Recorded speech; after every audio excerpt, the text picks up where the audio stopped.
terrific coach and a fine group of seniors that represented Louisville in fine fashion. Remember Dwayne Sutton. It's amazing what these college years do for. I can remember him playing with the Tennessee Travelers, and he was a wispy 6'7", maybe 200 pounds. What a good-looking man he has become, and a really good basketball player.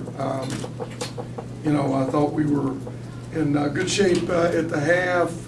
We never turned the ball over. We have 7 first-half turnovers, 16 for the game, which negates our play on the perimeter where we thought we had to. They shoot the basketball, so well, and we limited them to 2 made threes at the half, but. We shoot ourselves in the foot and kick it 7 times, which is just unnerving. 2 charges, we step out of bounds twice.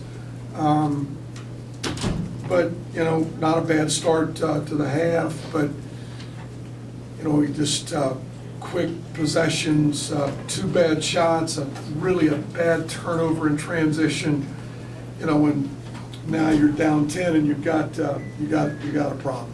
I'm rambling. Go ahead. So whatever you want. We'll get you guys a mic. If you want to raise your hand. Aaron. Make sure to turn it on. Mike, like you said, you're right there at halftime, tied with the number 11 team in the country. Did they make adjustments on you defensively and offensively? Did their defense do certain things to make it a tough second half for you shooting wise? Well, I think there was more of a conscious effort to throw the ball into the post to Enoch. They took Enoch out of the post and played Sutton at the 5 with Nwora. And a couple others. I don't think there was anything drastic, nothing that Chris typically does throughout the course of the game. We're a little bit different because we're so damn small. I just thought, you're on the road and unbelievable environment, a great fan base, and they amped it up a little bit, and we didn't respond quite as well as we needed to. Mike, Landers has been one of the best freshmen in the country. As he's gone through this rough stretch, what's been your message to him in terms of the shooting? Just hang in there. Don't turn down a good shot. If you turn down a good shot, I'm going to take you out of the game. I'm not going to take you out of the game for missing a shot, but had a tough night. Louisville,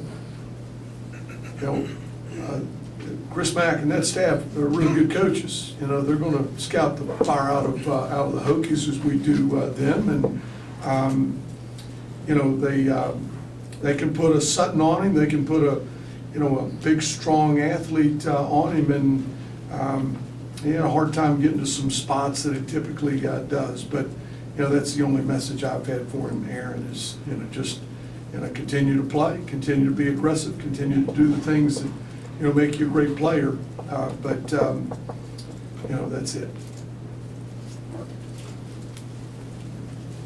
Obviously, you saw Jordan Nwora, one of the better players in this conference. What about him made him tough to defend? He's so big, and he's one of those. I've had a couple of them, not as good as him.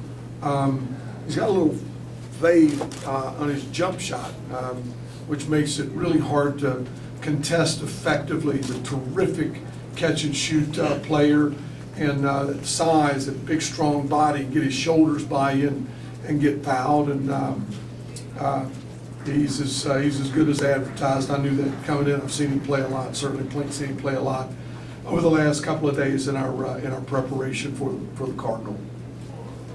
How do you see the conference shaping up at this point going into the tournament? Is there one team that you think is head and shoulders above the rest, or is it pretty even? I think the records would indicate it. I think Louisville, Duke, Florida State are ahead of the pack. UVA's right there. UVA's playing awfully good basketball.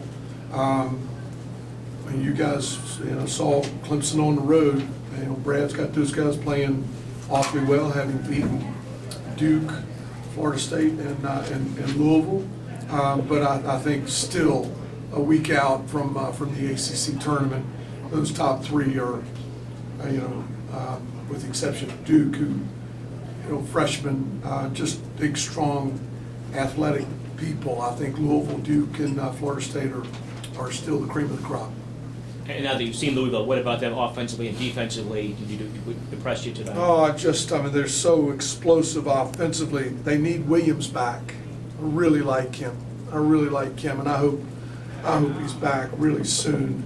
I think, and I told Coach Mack and Dino, who I've known forever before the game, they could still do great things this month, but I think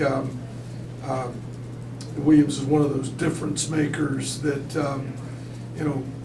maybe allow you to play well into the month. And his absence, you can feel his absence, that presence in the post, and rotating those guys in there. I know that's how Chris wants to play. Your team obviously was so impressive in January, off to a really good start in conference play. Now you're sitting here, having lost 9 of your last 10.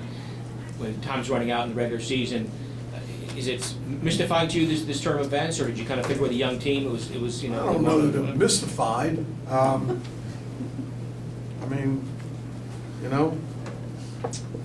We've had our chances, and you're aware of all of those. Now, I'm not mystified. It's the game, it's the league, and maybe we haven't played as well, and I take a great deal of responsibility in that. Hey, Coach. Thanks, guys. Thank you.